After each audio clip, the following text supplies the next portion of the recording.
Okay, तो हम लोगों ने दो तरह की इम्यूनिटी की बात की थी एक्वायर्ड इम्यूनिटी में, दैट इज सेलुलर इम्यूनिटी और द ह्यूमरल इम्यूनिटी, है ना। तो सेलुलर इम्यूनिटी मतलब सेल मेडिएटेड इम्यूनिटी, जो हमने कल डिटेल में पढ़ लिया था, आज हम डिटेल में पढ़ेंगे, दैट इज ह्यूमरल इम्यूनिटी, है ना। तो ह्यूमरल इम्यूनिटी में सबसे पहले तो फर्स्ट ऑफ ऑल जो ह्यूमरल इम्यूनिटी रहती है, इसको ह्यूमरल इम्यूनिटी क्यों बोलते हैं, है ना। जैसे सेल मेडिएटेड इम्यूनिटी को सेल मेडिएटेड इम्यूनिटी या सेलुलर इम्यूनिटी क्यों बोल रहे थे, क्योंकि उसमें बेसिकली जो हमारी टी सेल्स थी, मैक्रोफेजेस थी, डेंड्रिटिक सेल्स थी, इनका बहुत ज्यादा रोल था, ठीक है। इनके थ्रू ही हमारा जो इन्वेडिंग ऑर्गेनिज्म था वो डिस्ट्रक्शन हो रहा था, उसका डिस्ट्रॉय हो रहा था वो, ठीक है। तो जो ह्यूमरल इम्यूनिटी है वो उसको ह्यूमरल इम्यूनिटी क्यों बोलते हैं, क्योंकि ये बॉडी ह्यूमर के थ्रू काम करती है। बॉडी ह्यूमर मतलब बॉडी फ्लूइड्स को बोलते हैं ना, बॉडी ह्यूमर, है ना। जैसे हमारा ब्लड हो गया, लिम्फ हो गया, ठीक है, इनके थ्रू वर्क करती है, इसीलिए इसको क्या बोलते हैं, ह्यूमरल इम्यूनिटी बोलते हैं, ठीक है। अगेन जैसे हम लोगों ने सेल मीडिएटेड इम्यूनिटी में जो प्रिंसिपल रोल था, जो बेसिक रोल था, वो किसका पढ़ा था हमने, टी सेल्स का पढ़ा था ना हमने, है ना। जो टी सेल्स जिसमें मेजरली रोल प्ले करती हैं, है ना, टी सेल्स की हमने 4 टाइप्स पढ़े पढ़े थे, हेल्पर, साइटोटॉक्सिक, सप्रेसर और द मेमोरी सेल्स, 4 टाइप्स पढ़े थे ना हमने। तो ऐसे यहाँ पे जो बेसिकली जो प्रिंसिपल रोल रहता है हमारा, वो किसका रहता है, बी लिम्फोसाइट्स का प्रिंसिपल रोल रहता है। बी लिम्फोसाइट के थ्रू हमारा जो डेवलपमेंट रहती है ह्यूमरल इम्यूनिटी की, वो होती है, ठीक है। अब अगर हम बी लिम्फोसाइट्स की बात करें, तो बी लिम्फोसाइट्स के बारे में हम लोगों ने जब जब कल हमने डेवलपमेंट पढ़ा था लिम्फोसाइट्स का, तो हमने पढ़ा था जो हमारी बी लिम्फोसाइट्स हैं वो क्या होती है, हमारी बोन मैरो में डिफरेंशिएट होती हैं, ठीक है।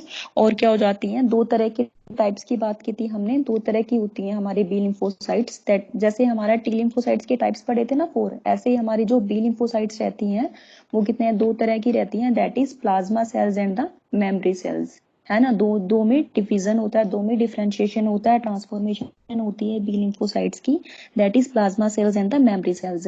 प्लाज्मा सेल्स और मेमोरी सेल्स में से जो हमारी प्लाज्मा सेल्स रहती हैं, उनका मेजर रोल रहता है हमारी ह्यूमरल इम्यूनिटी में, ठीक है। वो एक्टिवली पार्टिसिपेट करती हैं, नो डाउट एक्टिवली हमारी मेमोरी सेल्स भी पार्टिसिपेट करती हैं, बट इनका जो रोल रहता है वो ऐसा ही रहता है जैसे हमने कल सेल मीडिएटेड इम्यूनिटी में हमारी जो हमारी मेमोरी सेल्स थी, हमारी फोर टाइप था जो टी सेल्स का, उनका जो रोल पड़ा था, सेम रोल हमारा यहाँ पे किसका होगा, हमारा मेमोरी बी सेल्स का होगा, ठीक है। और बी प्लाज्मा सेल्स को ज्यादा एक्टिव, मोर एक्टिव क्यों बोला है हमने यहाँ पे, ज्यादा इसका रोल क्यों बताया है, क्योंकि जो प्लाज्मा सेल्स रहती है हमारी, प्लाज्मा बी लिम्फोसाइट्स के जो टाइप है प्लाज्मा सेल्स, ये हमारी ह्यूमरल इम्यूनिटी में एंटीबॉडीज प्रोड्यूस करती हैं, ठीक है। और इन एंटीबॉडीज के थ्रू ही हमारी ह्यूमरल इम्यूनिटी वर्क करती है ना। ह्यूमरल जो इम्यूनिटी है हमारी, जो डेवलपमेंट रहती है ह्यूमरल इम्यूनिटी की, वो किसके थ्रू रहती है, हमारे एंटीबॉडीज फॉर्मेशन के थ्रू रहती है ना। एंटीबॉडीज फॉर्म रहती है, एंटीबॉडीज फॉर्मेशन होती है हमारी ह्यूमरल इम्यूनिटी में। और जो एंटीबॉडी जो ये फॉर्म हो रही है, ये कर कौन रहा है, हमारी कौन से टाइप की सेल कर रही है, that is plasma cells of B lymphocytes, है ना। प्लाज्मा सेल्स कर रही हैं, इसलिए इनको ज्यादा प्रिंसिपल रोल इनका मेजर रहता है as compare to the memory cells, ठीक है। अगेन जो ये हमारी ह्यूमरल इम्यूनिटी रहती है, ये हमारा जैसे हमने बोला वहां पे सेल मीडिएटेड इम्यूनिटी के लिए हमने बात की, तो मेजरली जो डिफेंस सिस्टम था, हमने बोला ना हमारी इम्यूनिटी किसके अगेंस्ट वर्क करती है, पैथोजेनिक एजेंट्स के अगेंस्ट वर्क करती है, रादर वो बैक्टीरिया हो, फंजाई हो, वायरस हो, या फिर कोई भी टॉक्सिक सब्सटेंस हो, ठीक है। तो वहां पे हमने पढ़ा जो भी हमारी सेल मीडिएटेड इम्यूनिटी है वो मेनली वर्क करती है against virus, fungi and some type of bacteria, है ना, जैसे ट्यूबरकल बैक्टीरिया हो गया, ठीक है। ऐसे ही जो अगर हमारी ह्यूमरल इम्यूनिटी के लिए बात करें, तो ह्यूमरल इम्यूनिटी हमारी जो मेजरली इसका डिफेंस सिस्टम रहता है, डिफेंस मैकेनिज्म रहता है, वो किसके अगेंस्ट रहता है, against the Bactrian infection, specially Bactrian infection के अगेंस्ट इसका मेजरली डिफेंस मैकेनिज्म रहता है, ठीक है। तो अगर हम वहां पे भी हमने क्या पढ़ा था, सेल मीडिएटेड इम्यूनिटी में हमने जो एंटीजन प्रेजेंटिंग सेल्स जो हमने पढ़ी थी, है ना, तो वहां पे स्ट्रक्चर पढ़ा था हमने, राइट। एंटीजन प्रेजेंटिंग सेल्स का, है ना, एंटीजन प्रेजेंटिंग सेल्स के सरफेस पे क्या रहता है, class 2 MHC, that was the major histocompatibility complex, है ना, लार्ज मॉलिक्यूल था एक major histocompatibility complex present on the surface of the antigen presenting cells, ठीक है। और उसके पास क्या था, एक ग्रुप ऑफ जीन्स थे, ठीक है, जो हमारे इम्यून सिस्टम में हेल्प कर रहे थे। और स्पेशल ग्रुप को क्या बोला था हमने, दैट वाज द HLA, याद है ना, पढ़ा होगा ना आपने। हाँ जी, HLA पढ़ा होगा ना, पढ़ाया था ना कल, human leukocyte yes antigen structure पढ़ा होगा ना यस आपने से, यस। एंटीजन प्रेजेंटिंग सेल्स का। ठीक है, तो एंटीजन यहाँ पे भी सेम स्ट्रक्चर जो रहता है, एंटीजन प्रेजेंटिंग जो सेल्स रहती है हमारा, वो सेम रोल ही प्ले करती है हमारा। उन क्या रहता है, पहले तो एक स्ट्रक्चर हमें पता होना चाहिए, यहाँ पे स्ट्रक्चर थोड़ा सा मेंशन कर देना, जैसे सेल मेडिएटेड इम्यूनिटी या ह्यूमरल इम्यूनिटी जब भी आप मेंशन करो, तो वहां पे ब्रीफ में आपको स्ट्रक्चर मेंशन कर देना एंटीजन प्रेजेंटिंग सेल्स का। क्यों? अगर इनका स्ट्रक्चर मेंशन करने के बाद ही आप फर्दर प्रोसेसिंग आप अच्छे से इलेबोरेट कर पाओगे। ठीक है, तो स्ट्रक्चर में आपने दो ही चीजें मेनली डालनी है। इसके सरफेस पे क्या रहता है, क्लास 2 MHC रहता है, that is major histocompatibility complex having the HLA with it. HLA is the human leukocyte agent antigen. ठीक है, तो ये दोनों क्या करते हैं, जो भी हमारा पैथोजेनिक जो एजेंट है हमारा, ठीक है, जो भी इन्वेडिंग ऑर्गेनिज्म है उसके ऊपर क्या था हमारा, उसके सरफेस पे क्या रहता है, that was the antigenic material रहता है ना। उस एंटीजन को ही, एंटीजेनिक मटेरियल को ही रिकॉग्नाइज करती है ना हमारी बॉडी सेल्स, तभी तो एक्टिवेट होती है ना। अगर उस एंटीजन को रिकॉग्नाइज करने वाली सेल्स बॉडी में प्रेजेंट नहीं होंगी, तो हमारी बॉडी इम्यून रिस्पॉन्स या डिफेंस मैकेनिज्म शो नहीं करेगी, है ना। उसके अगर जो हमारा पैथोजेनिक एजेंट जो बॉडी को अटैक कर रहा है, बॉडी को इन्वेड कर रहा है, उसके पास क्या रहता है, एंटीजेनिक मटेरियल रहता है। उस स्पेसिफिक एंटीजन मटेरियल को रिकॉग्नाइज करने के लिए हमारी बॉडी में स्पेशल सेल्स होती हैं। अगर वो स्पेशल सेल्स बॉडी में प्रेजेंट है, तभी उस स्पेसिफिक जो इन्वेडिंग ऑर्गेनिज्म या पैथोजेनिक एजेंट बॉडी को अटैक कर रहा है उसके अगेंस्ट हमारी बॉडी रिस्पॉन्ड करेगी। अगर वो सेल्स, अगर इन्वेडिंग ऑर्गेनिज्म के एंटीजेनिक मटेरियल को रिकॉग्नाइज नहीं कर रही हैं, तो हमारी बॉडी रिस्पॉन्ड नहीं करेगी। फाइन। तो इसलिए यहाँ पे मेजरली रोल किसका है, हमारा एंटीजन प्रेजेंटिंग सेल्स का। और एंटीजन प्रेजेंटिंग सेल्स का जो स्ट्रक्चर है वो क्या है, एज इट इज हमारा, जैसे हमारे सेल मेडिएटेड इम्यूनिटी में पढ़ा, सेम स्ट्रक्चर यहाँ पे हमारा एंटीजन प्रेजेंटिंग सेल्स का है। ठीक है, तो क्या रहता है हमारा, अब वहां पे हमारी कौन सी सेल एक्टिवेट हो रही थी हमारी, that was the T cell ना। टी सेल एक्टिवेट हो रही थी ना वहां पे हमारी एंटीजन प्रेजेंटिंग सेल्स का। हमने जो सेम सीक्वेंस पढ़ा था, हमने टी हेल्पर सेल्स को वहां पे वो एक्टिवेट कर रही थी ना। सबसे पहले जो हमारी एंटीजन प्रेजेंटिंग सेल्स ने क्या किया था, जो भी हमारा पैथोजेनिक एजेंट बॉडी में आया था, बॉडी को अटैक किया था, उसकी एंटीजेनिक मटेरियल को रिकॉग्नाइज किया था। और जो हमारी एंटीजन प्रेजेंटिंग सेल्स थी, सबसे पहले उसके कांटेक्ट में, पैथोजेनिक एजेंट के कांटेक्ट में आई। उसके बाद जो एंटीजेनिक मटेरियल था उसका, उसको स्मॉल पेप्टाइड्स में ब्रेक डाउन कर दिया। ठीक है, उसके बाद जो हमारी एंटीजन प्रेजेंटिंग सेल्स ने फर्दर आगे किसको एक्टिवेट किया था, हमारी हेल्पर टी सेल्स को। ठीक है, वो प्रोसेसिंग याद है आपको, है ना। सेम प्रोसेसिंग यहाँ पे क्या है, क्योंकि वहां पे सेल इमीडिएट इम्यूनिटी थी, तो वहां पे कौन वर्क कर रहा था, हमारी टी हेल्पर सेल वर्क कर रही थी। हमारी कौन एक्टिव हो रही थी, that was the T helper cells activate हो रही थी। ठीक है, यहाँ पे हम किसके बारे में पढ़ रहे हैं, that was the humoral immunity के बारे में बात कर रहे हैं। तो यहाँ पे जो हमारी सेल्स पार्टिसिपेट करेंगी, that are the B cells ना। तो हमारी जो एंटीजन प्रेजेंटिंग सेल्स हैं, having the class 2 MHC molecule. ठीक है, और क्लास 2 MHC मॉलिक्यूल के साथ क्या बाउंड है, that is the HLA bound है ना। तो हमारी जो ये सेल्स हैं, वो क्या करेंगी, किसके किससे जाके अटैच होंगी, दैट किसको जाके एक्टिवेट करेंगी। एक सेकेंड होल्ड करना।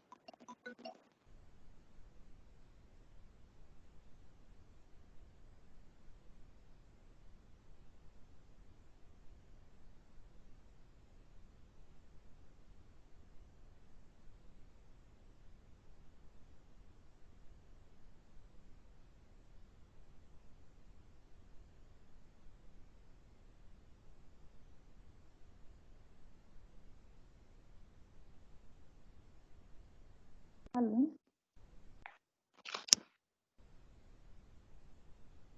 हेलो। हाँ जी, आवाज आ रही है मेरी आप लोगों को। हाँ जी मैम। ओके, तो जो हमारी एंटीजन प्रेजेंटिंग सेल्स ने क्या किया, जो हमारा एंटीजेनिक मटेरियल था उसको किसके कांटेक्ट में लेके आई, that is the B cell के कांटेक्ट में लेके आई। ठीक है, तो बी सेल हमारी रिकॉग्नाइज कर रही है उस एंटीजेनिक मटेरियल को, किसके through, with the help of the antigen presenting sales having the class 2 MHC molecule bind with the HLA। Fine. तो उसके बाद होगा क्या, जो हमारी बी सेल है हमारी, जैसे वहां पे टी सेल ने हमारे रिकॉग्नाइज कैसे किया था, एक रिसेप्टर प्रेजेंट था हमारी टी सेल्स के ऊपर के सरफेस के ऊपर, दैट वाज द, क्या था वो, हाँ जी, टी सेल रिकॉग्नाइजिंग रिसेप्टर बोला था ना हमने, उसी के थ्रू रिकॉग्नाइजेशन होती है ना, स्पेशल रिसेप्टर्स प्रेजेंट रहते हैं हमारी सेल्स के सरफेस के ऊपर, उस रिसेप्टर्स के थ्रू ही हमारी जो स्पेसिफिक सेल है वो रिकॉग्नाइज करती है किसी भी एंटीजन को। फाइन। तो यहाँ पे हमारी बी सेल है, हमारी बी सेल ने हमारी रिकॉग्नाइज करना है हमारे एंटीजेनिक मटेरियल को through the antigen presenting cells, ठीक है। तो बी सेल रिकॉग्नाइज कैसे करेगी, बी सेल के पास एक सरफेस पे एक स्पेशल प्रोटीन होता है, रिसेप्टर प्रोटीन बोलते हैं उसको, that is known as the B cell receptor protein, ठीक है। बी सेल जो रहती है उसके सरफेस के ऊपर एक स्पेशल प्रोटीन प्रेजेंट रहता है जो हेल्प करता है हमारी बी सेल को रिकॉग्नाइज करने में, एंटीजन रिकॉग्नाइज करने में, ठीक है। तो इस रिसेप्टर की हेल्प से हमारी बी सेल रिकॉग्नाइज कर रही है हमारे एंटीजन को। फाइन। तो रिकॉग्नाइज करने के बाद होता क्या है बेसिकली, जो हमारा जो हमारा एंटीजन है और जो हमारा रिसेप्टर है, बी सेल रिसेप्टर है, इनके मैम बीच उस में एक रिसेप्टर का नेम बता दो। बी सेल रिसेप्टर, जैसे हमने वहां पे बोला था ना टी सेल रिसेप्टर, एक स्पेशल प्रोटीन प्रेजेंट रहता है, उनका स्पेसिफिक नेम नहीं है, बट जैसे हमने कल बोला था ना टी सेल्स के सरफेस के ऊपर एक स्पेशल प्रोटीन प्रेजेंट रहता है, उसको बोलते थे टी सेल रिसेप्टर, ऐसे यहाँ पे बोल रहे हैं बी सेल रिसेप्टर। फाइन। ठीक है मैम। तो जो हमारी रिकॉग्नाइजेशन हो रही है हमारी एंटीजन की बी सेल से थ्रू इट्स रिसेप्टर, तो इससे होगा क्या, एक हमारी रिएक्शन स्टार्ट होगी, ठीक है। उस रिएक्शन से क्या होगा, हमारी बी सेल्स हमारी एक्टिवेट होना स्टार्ट हो जाएंगी, जैसे हमारी सेल मीडिएटेड इम्यूनिटी में टी सेल्स एक्टिवेट हो रही थी, देखो सेम प्रोसेसिंग चल रही है, बिल्कुल सेम प्रोसेसिंग चलेगी, बस वहां पे हमारी 4 टाइप्स ऑफ सेल्स थी, वो सीक्वेंस वाइज एक्टिवेट हो रही थी, और यहाँ पे हमारी सिर्फ कितने टाइप्स की सेल बताई हमने, that is 2 types, plasma and the memory sales का ही रोल है। वहां पे हमारा रोल किसका आता है, हेल्पर टी सेल्स एक्टिवेट हुई, उसके बाद साइटोटॉक्सिक, उसके बाद सप्रेसर और regulatory, and the finally memory cells, ठीक है। यहाँ पे हमारी क्या है, प्लाज्मा सेल्स को ही एक्टिवेट होना है। फाइन। तो अब हमारी जब बी सेल्स ने हमारी एंटीजन को जब रिकॉग्नाइज कर लेती है हमारी बी सेल्स, तो क्या होने लग जाती हैं, वो एक्टिवेट हो जाती हैं, एक्टिवेट होने के बाद वो प्रोलिफरेट होना स्टार्ट हो जाती हैं, उनकी नंबरिंग इंक्रीज होना स्टार्ट हो जाती है, ठीक है।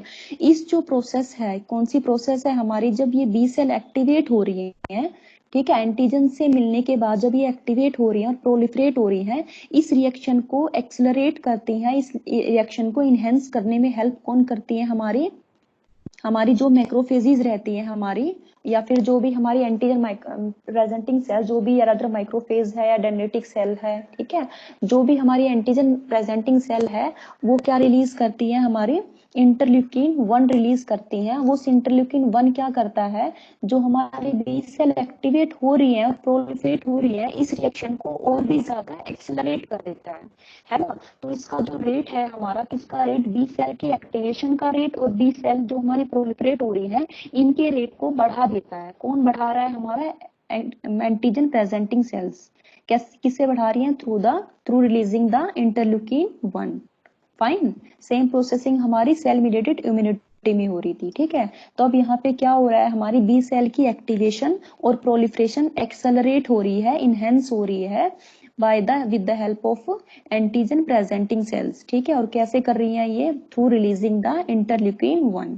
फाइन। अब जो ये क्या करती हैं, जो भी हमारी बी सेल्स एक्टिवेट हुई हैं या प्रोलिफरेट हुई हैं, ये क्या करती है हमारी, अगेन हमारा आगे फर्दर रिएक्शन स्टार्ट करना, मतलब आगे डिफ्रेंशिएट होना स्टार्ट होंगी, ठीक है। डिफ्रेंशिएट होना स्टार्ट कैसे होंगी, ये दो, हमने बोला ना टाइप्स ऑफ बी सेल्स, हमने क्या बताया, 2 तरह की बी सेल्स बताई, that is plasma sales and the memory cells, ठीक है।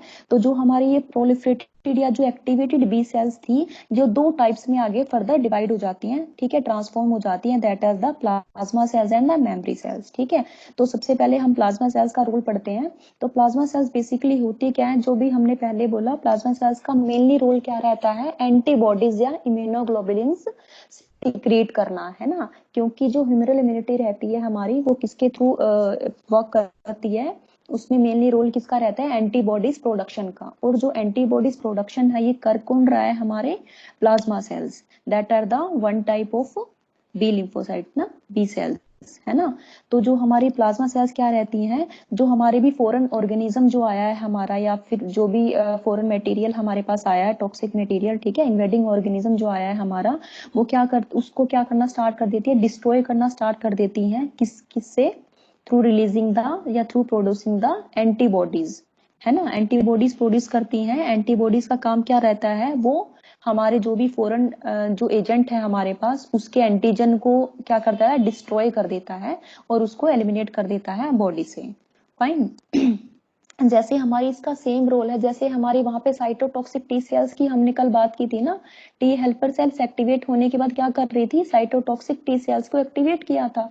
और साइटोटॉक्सिक टी सेल्स कैसे उसको एलिमिनेट कर रही थी, वहां पे साइटोटॉक्सिक सब्सटेंसेस रिलीज करके ना, वहां पे कैसे कर रही थी, सब साइटोटॉक्सिक जो हेल्पर टी सेल्स ने साइटोटॉक्सिक टी सेल्स को एक्टिवेट किया, और साइटोटॉक्सिक टी सेल्स ने क्या रिलीज किया, साइटोटॉक्सिक सब्सटेंसेस रिलीज किए। और इन साइटोटॉक्सिक सब्सटेंसेस ने क्या किया, जो भी हमारा इन्वेडिंग ऑर्गेनिज्म है उसको डिस्ट्रॉय कर दिया, ठीक है। सेम एज यहाँ पे क्या है, जो हमारी प्लाज्मा सेल्स हैं वो हमारी इन्वेडिंग ऑर्गेनिजम्स को डिस्ट्रॉय कर रही हैं। कैसे डिस्ट्रॉय कर रही हैं, थ्रू रिलीजिंग द एंटीबॉडीज, ठीक है। एंटीबॉडी रिलीज करने के बाद एंटीजन एंटीबॉडी रिएक्शन होती है, और जो एंटीबॉडी है वो एंटीजन को डिस्ट्रॉय कर देती है और एलिमिनेट कर देती है हमारे इन्वेडिंग ऑर्गेनिज्म के। फाइन। अब है हमारा सेकंड है हमारा मेमोरी सेल्स। मेमोरी सेल्स का सेम वही रोल है हमारा जो हमने पढ़ा मेमोरी टी सेल्स का, ठीक है। मेमोरी सेल्स क्या रहती है हमारी, हमारी जो इनएक्टिव फॉर्म में रहती हैं। जब भी हमारा जो सेकंड इन्फेक्शन होगा, जब भी हमारा सेकंड एक्सपोजर होगा सेम एंटीजन के लिए, मतलब सेम पैथोजेनिक एजेंट, क्या हुआ, सेम पैथोजेनिक एजेंट हमारा जब भी बॉडी को अटैक करेगा, तो क्या होगा, हमारा एक सेकेंड,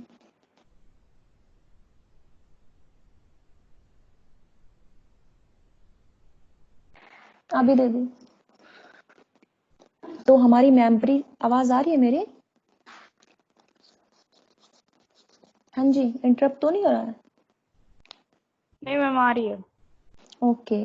तो हम हमारे मेमोरी बी सेल्स के रोल की बात कर रहे थे। जो हमारी मेमोरी बी सेल्स रहती हैं वो होता क्या है, जब सेम इन्फेक्शन या सेम इन्वेडिंग ऑर्गेनिज्म या सेम पैथोजेनिक एजेंट हमारी बॉडी को सेकेंड टाइम अटैक करता है, तो क्या हो रहती हैं ये, एट ए फास्टर टाइम ये क्या करती हैं, एक्टिवेट हो जाती हैं, और उसी फास्टर रेट से क्या करती हैं ये प्लाज्मा सेल्स को एक्टिवेट कर देती हैं, डिफरेंशिएट करने लग जाती हैं। और प्लाज्मा सेल्स क्या करती हैं, उसी फास्टर रेट से जो पहले एक्सपोजर हुआ है, उस जब वो एंटीबॉडीज प्रोडक्शन का जो रेट था उससे फास्टर रेट पे क्या करती हैं, एंटीबॉडीज प्रोड्यूस करने लग जाती हैं, और एज सुन एज पॉसिबल जो हमारा इन्वेडिंग ऑर्गेनिज्म है उसको एलिमिनेट कर देती हैं बॉडी से, ठीक है। तो मेमोरी सेल्स बेसिकली करती क्या है, जो हमारे ड्यूरेशन रहता है हमारा, ड्यूरेशन किसका, जब भी इन्वेडिंग ऑर्गेनिज्म या पैथोजेनिक एजेंट बॉडी को अटैक करता है और जब वो एलिमिनेट होता है, ठीक है, इस प्रोसेसिंग में जो टाइम पीरियड जो लगता है, ठीक है, फर्स्ट एक्सपोजर में जो टाइम पीरियड लग रहा है हमारा,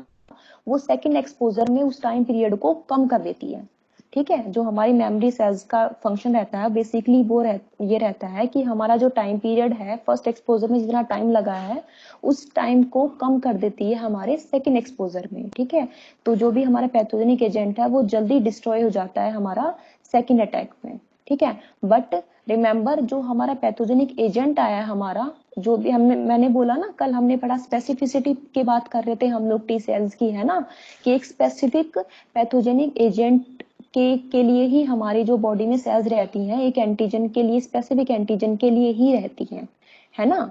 तो उस एंटीजन रिकॉग्नाइजिंग सेल्स बॉडी में प्रेजेंट रहनी चाहिए, तभी हमारी बॉडी रिस्पोंड करेगी। कल हमने यही पढ़ा ना स्पेसिफिसिटी में। ऐसी स्पेसिफिसिटी किसकी रहती है, बी सेल्स की रहती है, ठीक है। तो जो भी पैथोजेनिक एजेंट हमारा फर्स्ट एक्सपोजर में आया हमारा, वही सेम अगर सेकेंड एक्सपोजर में आएगा तो, ठीक है, मतलब सेम पैथोजेनिक एजेंट होना चाहिए हमारा, उसका जो एंटीजन है वो सेम होना चाहिए हमारा, और उसको रिकॉग्नाइजिंग जो सेल्स हैं वो हमारी बॉडी में प्रेजेंट होनी चाहिए, ठीक है। अगर उस एंटीजन को रिकॉग्नाइज करने वाली बॉडी या उस एंटीजन को रिसीव करने वाली सेल्स हमारी बॉडी में प्रेजेंट नहीं है, तो हमारी बॉडी उस एंटीजन, जो भी एंटीजेनिक मटेरियल हमारे पैथोजेनिक एजेंट के सरफेस के ऊपर अवेलेबल है, उस पैथोजेनिक एजेंट के अगेंस्ट हमारी बॉडी रिस्पॉन्ड नहीं करेगी। फाइन। तो ये क्या है, हमारा मेमोरी बी सेल्स का ये रोल रहता है हमारा ह्यूमरल इम्यूनिटी में। ठीक है, तो इसमें आपने बेसिकली इतना ही पढ़ना है। ह्यूमरल इम्यूनिटी में आपने बी प्लाज्मा सेल और मेमोरी बी सेल्स का ही रोल पढ़ना है आपने।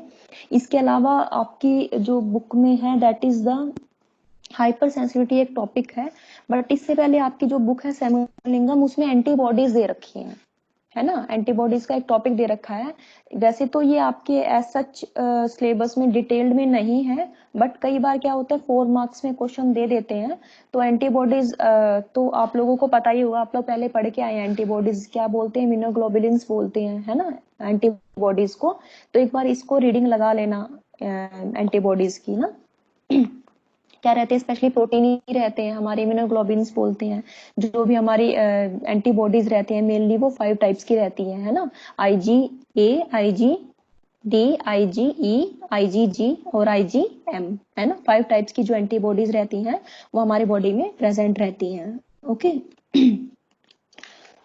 एक बार इसकी रीडिंग लगा लेना आप लोग ना। ठीक है, इसके जो एंटीबॉडीज का जो स्ट्रक्चर है, ठीक है, उसके बाद जो इसमें मेनली जो एंटीबॉडीज का स्ट्रक्चर है, इसको थोड़ा मैं ब्रीफ में बता देती हूँ।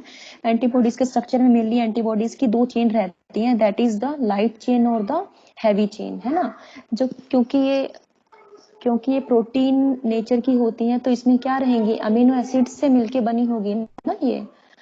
तो जो इसमें 2 चेन्स रहती हैं that is a light chain and the heavy chain, है ना। तो जो लाइट चेन रहती है, नाम से ही पता चला, जो लाइट चेन है उसके ऊपर जो अमीनो एसिड्स रहेंगे वो कम रहेंगे, और हैवी चेन के ऊपर जो अमीनो एसिड्स रहेंगे वो ज्यादा रहेंगे। अगेन जो लाइट चेन और ये हैवी चेन रहती है हमारी, ये किससे बाइंड रहती है हमारी, किससे हेल्ड रहती है, that are the disulphide bond से अटैच रहती है ये। ठीक है जो हमारी एक चेन रहती है हमारी, उसके बेसिकली 2 रीजन रहते हैं, कांस्टेंट रीजन और द वेरिएबल रीजन रहते हैं। ठीक है, कांस्टेंट रीजन आपको पता ही है कि कौन, नाम से ही पता चल रहा है। कांस्टेंट रीजन मतलब जो भी हमारी एक क्लास है, एक क्लास मतलब फॉर एग्जांपल अगर हम IgA को उठाए या IgG को उठाएं, किसी भी एक क्लास को उठा लें, तो उस क्लास की जितनी भी एंटीबॉडीज हैं उसमें जो कांस्टेंट रीजन रहेगा ये सेम रहेगा, है ना। तो कांस्टेंट रीजन हमारा, हम कांस्टेंट रीजन से हम लोग आइडेंटिफाई कर सकते हैं कि ये कौन सी एंटीबॉडी है, कौन सी क्लास की एंटीबॉडी है, कि IgG की है या IgA की है, IgM की है। ठीक है, सेकंड जो रीजन रहता है हमारा that is a variable region. Variable region में हमारा जो भी हमारे अमीनो एसिड्स रहते हैं वेरिएबल होते हैं, वेरिएट करते हैं हमारे अमीनो एसिड्स।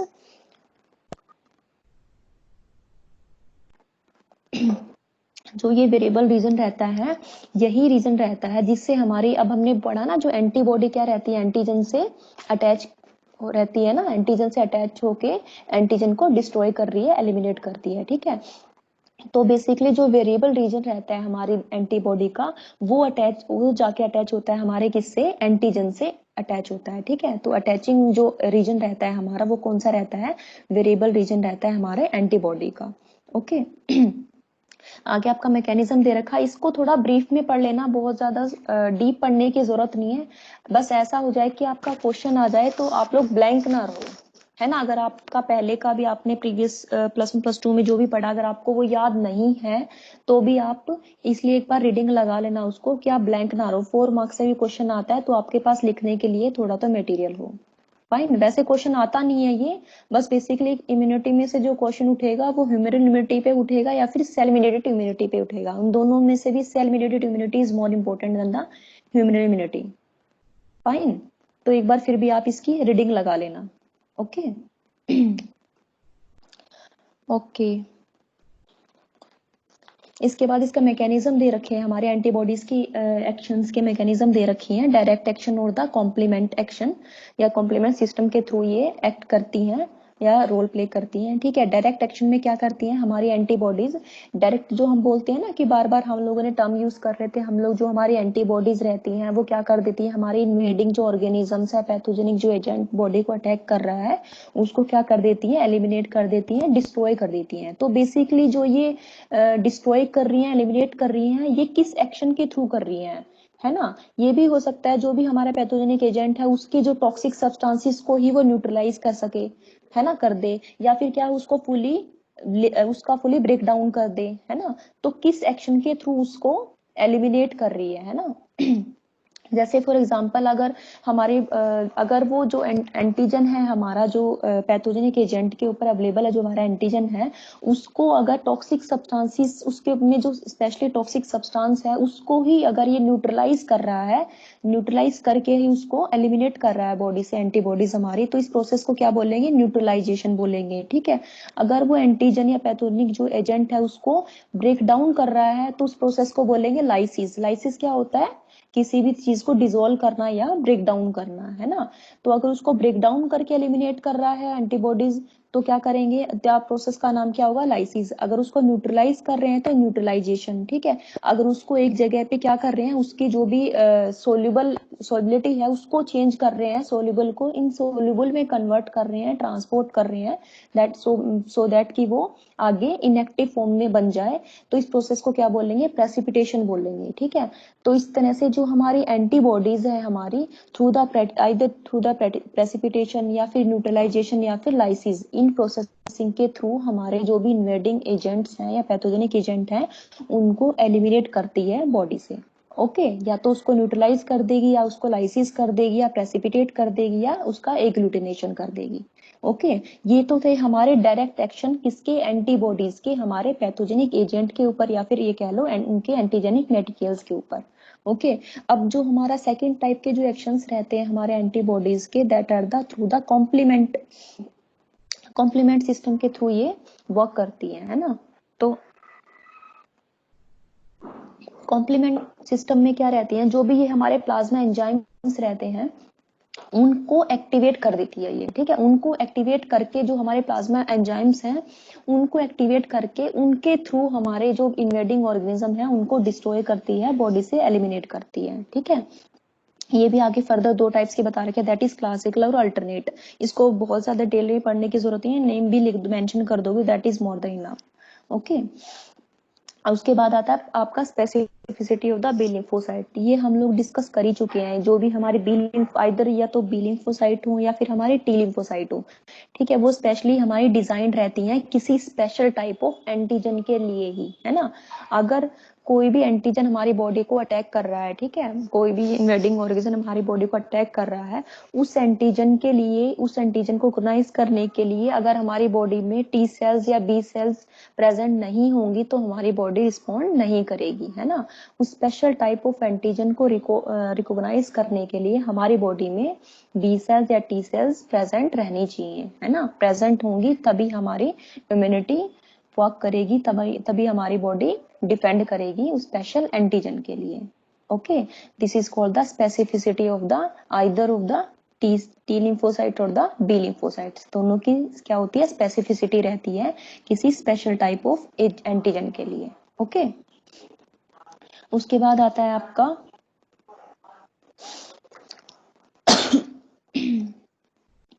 एक आपकी हाइपर सेंसिटिविटी रिएक्शंस है आपकी। उससे पहले आपकी बुक में जो दे रखा है एक आपकी बुक में आर्टिफिशियल जो इम्यूनिटी है आपकी बुक में वो दे रखा है एक ना।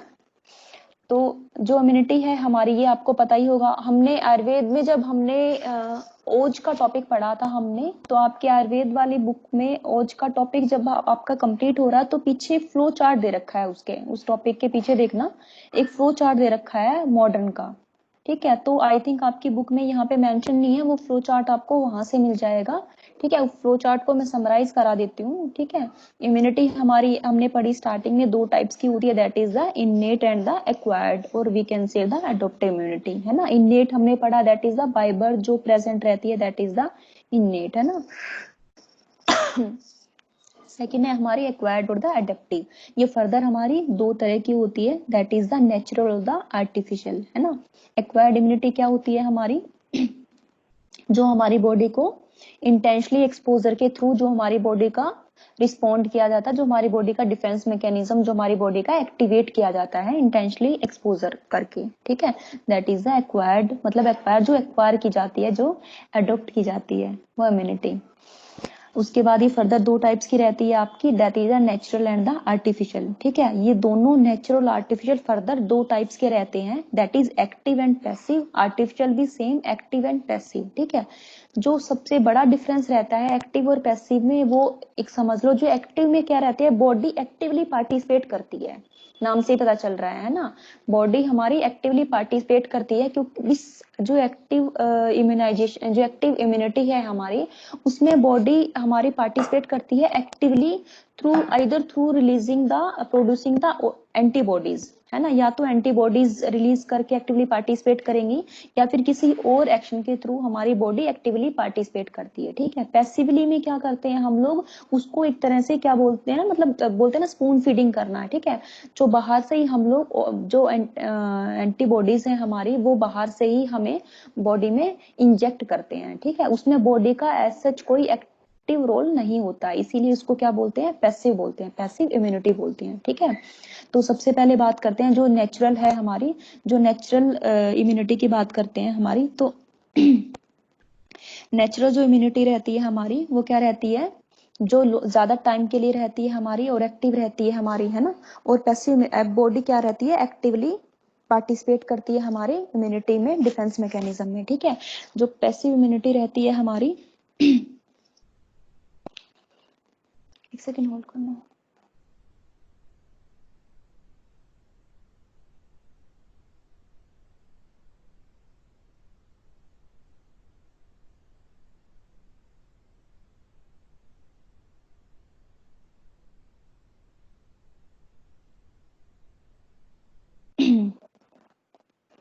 हाँ जी, आवाज आ रही है मेरी?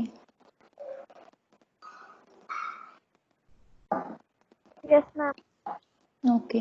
नेचुरल जो पैसिव इम्यूनिटी रहती है हमारी, उसकी बात कर रहे थे हम लोग। तो पैसिव इम्यूनिटी जैसे फॉर एग्जांपल जब हम मदर मिल्क से जो भी हमारी एंटीबॉडीज जो बॉडी में आती है हमारी, है ना, मदर से बेबी में जो एंटीबॉडीज आती हैं through the breast feeding, milk के थ्रू जो हमारी एंटीबॉडीज आती है हमारे बेबी में, तो कौन सी एंटीबॉडीज होती हैं वो, कौन सी एंटीबॉडीज आती है मदर मिल्क के थ्रू? आईजी। 5 टाइप्स की एंटीबॉडीज पढ़ी ना हमने, ये तो आप पढ़ के आए हो बेटा। जी मैम। आईजी जी पक्का? हाँ मैम बिल्कुल। And what about the IgA? वो तो मैं कोलेस्ट्रॉल में आई होते के हैं ना, जो मिल्क होता आईजी है। ए और आईजी जी, हाँ मैम दोनों दो ही तरह होते की हैं, पर वो एंटीबॉडीज रहती है ना। हम्म। एक तो मैम मिल्क से होगी, एक मेनली जो प्लेसेंटा से जाती है।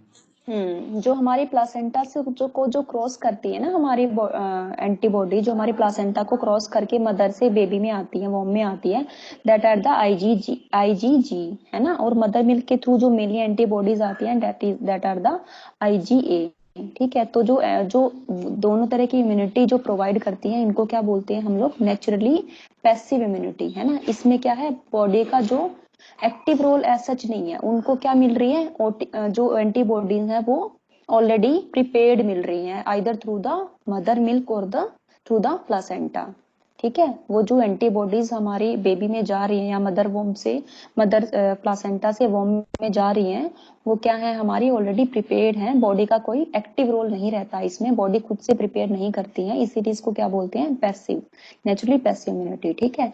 अब आर्टिफिशियल इम्यूनिटी की बात करें, ये भी दो ही तरह की होती है, that is the active and the passive. तो जो हमारी आर्टिफिशियली एक्टिव इम्यूनिटी रहती है हमारी, एक्टिवली, जिसमें क्या है, बॉडी एक्टिवली पार्टिसिपेट करेगी, ठीक है। आर्टिफिशियल एक्टिव इम्यूनिटी में बेसिकली करते क्या है, जो भी हमारा माइक्रो, स्पेशली जो किसी भी डिजीज के लिए अगर हम बात करें, तो डिजीज कॉजिंग एजेंट या फिर कह लो माइक्रोब या फिर कोई माइक्रोब का एक छोटा सा पार्ट बॉडी में इंजेक्ट किया जाता है पहले, ठीक है। इंजेक्ट करने के बाद बेसिकली होगा क्या, उसका इतना ही पार्ट इंजेक्ट किया जाएगा बॉडी में जो हमारे डिजीज की सिम्टम्स को एक्टिवली प्रोड्यूस ना करें, ठीक है। तो जब भी हमारी बॉडी में ये माइक्रोब या part of the microbe inject करेंगे तो हमारी बॉडी में वो किस तरह से वर्क करेगा, as a foreign material work करेगा ना, उस फॉरेन मटेरियल या पैथोजेनिक एजेंट की तरह वर्क करेगा ये माइक्रोब जब भी बॉडी में इंजेक्ट करेंगे। तो उसके अगेंस्ट हमारे क्या होंगी, एंटीबॉडीज हमारी बॉडी में डेवलप होना स्टार्ट हो जाएंगी, ठीक है।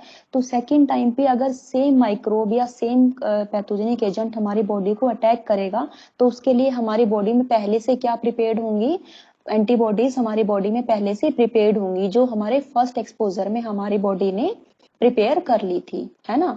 तो इसमें क्या है, आर्टिफिशियल एक्टिव इम्यूनिटी में क्या हो रहा है, जो भी हमारा माइक्रोब है या जो भी हमारा पैथोजेनिक एजेंट है उसको इंटेंशनली उसका पार्ट या उसका छोटा सा पार्ट बॉडी में इंजेक्ट किया जाता है और बॉडी को एक्टिवली प्रिपेयर करती है बॉडी हमारी एंटीबॉडीज उस माइक्रोब के अगेंस्ट, ताकि सेकेंड एक्सपोजर में हमारे पास एंटीबॉडीज अवेलेबल रहें स्पेशली उस माइक्रोब के अगेंस्ट, ठीक है। सेकेंड है हमारा आर्टिफिशियल पैसिव इम्यूनिटी। इसमें क्या रहता है हमारा, इसमें पैसिव है तो अगेन क्या है, बॉडी खुद से प्रिपेयर नहीं करेगी एंटीबॉडीज, ठीक है। तो इसमें क्या करते हैं हम लोग, बाहर से ही इंजेक्ट करते हैं, हमारी क्या एंटीबॉडीज हमारी बाहर से इंजेक्ट करते हैं, ठीक है। जो भी एंटीबॉडीज हम लोग बाहर से इंजेक्ट करते हैं वो प्रिपेयर कहाँ करते हैं, हमारी इधर एनिमल्स में प्रिपेयर करते हैं या फिर इनविट्रो प्रिपेयर करते हैं, ठीक है। सीरम थेरेपी जिसको बोलते हैं, उसके थ्रू हम लोग जो बाहर से ही हमारी एंटीबॉडीज पहले प्रिपेयर करते हैं किसी भी स्पेशल डिजीज में या किसी भी अगर कोई इमरजेंसी आउटब्रेक हुआ है ना, किसी भी डिजीज का आउटब्रेक हुआ है, इमरजेंसी ट्रीटमेंट में हम लोग आर्टिफिशियल पैसिव इम्यूनिटी का यूज करते हैं। क्यों, क्योंकि बॉडी के पास इतना टाइम नहीं होता कि वो खुद से एंटीबॉडीज डेवलप करे।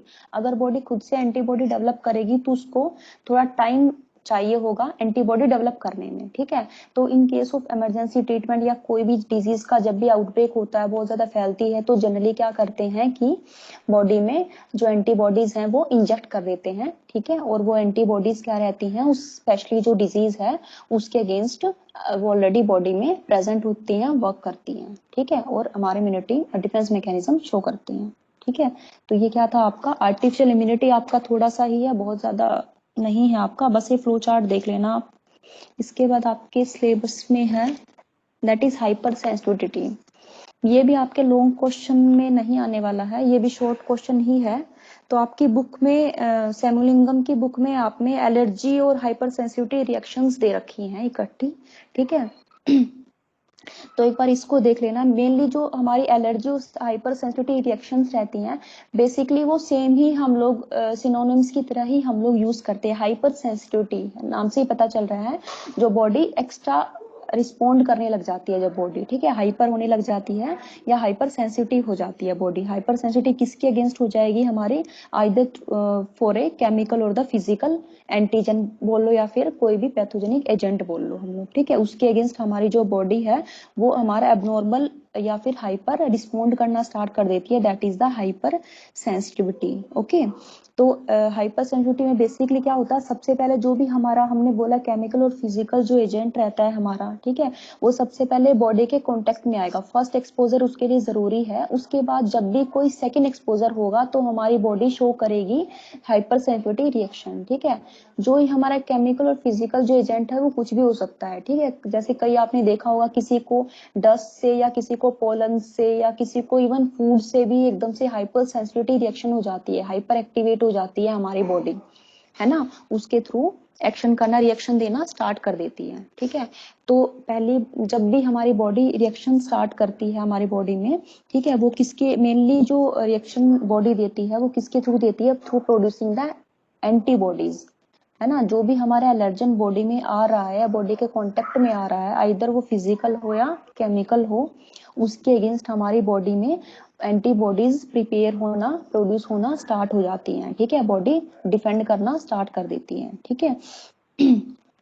तो जो भी हाइपर सेंसिटिविटी रिएक्शंस होती हैं, ये बेसिकली इनके जो क्लासिफिकेशन रहता है, इनके जो टाइप्स रहते हैं वो बेसिकली 5 टाइप्स के रहते हैं, ठीक है। Type 1, type 2, type 3, type 4 and type 5, ठीक है।